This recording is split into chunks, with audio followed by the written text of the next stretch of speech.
John Adams with the City of Fayetteville, Parks and Rec. I'm the City Arborist, and we're out here at Ernest Freeman Park. And today I just want to give y'all some tips on how you can plant a tree at your house and to help improve your property.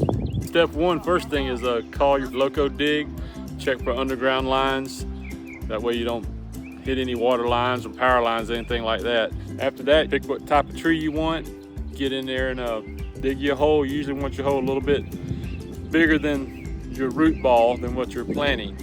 Before you start digging, just know exactly what type of tree you want. You want to try to find a native species tree that's good for our area. We got a lot of sandy soil around here, so you want something that can be a little bit drought tolerant too, and stuff like that.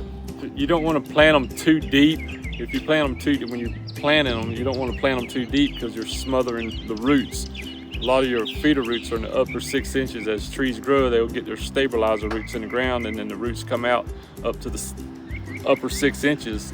So you don't want to plant them too deep, and you don't want to plant them too high. If you're planting clay soil, you want to plant the root ball just a little higher up because the clay is going to hold a lot of water in the ground. So you got to watch out for little things like that. You want to step back away from the tree from two different angles and look at the trunk of the tree. And that way you make sure it's straight and vertical. Now the top could be a little crooked depending on the tree you get, but just make sure the trunk is straight from two different angles because you want to keep that trunk nice and straight. From there, and you want to make sure you pack the dirt around the bottom of the tree real good once you get it in there. That way it won't sway when rain starts coming in. If it's a ball and burlap tree, you got to take the burlap and peel it back off the tree away from the root ball and get it down in the ground. You don't have to take it all the way off, just peel it off the top. Then you fill your dirt in around the hole, you pack it real good, build a little berm around it. That way it'll hold water and your mulch when you mulch it in. That'll help keep the weeds down and help hold moisture in the ground. The berm is to help for the first year. You definitely want a berm around it because it helps hold the moisture.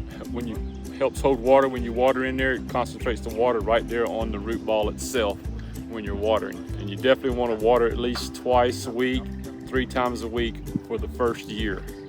Even during wintertime, give it water because water actually helps protect the roots in the wintertime when you're watering. If you happen to plant in the wintertime, it helps protect the roots during a frost or a freeze. After that first year, you can take that berm down and just keep mulch around it.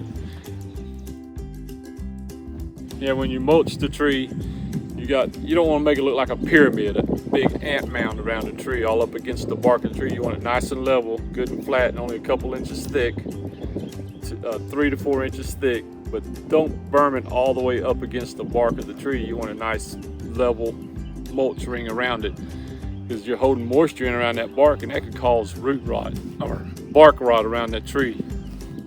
So you don't want to do that.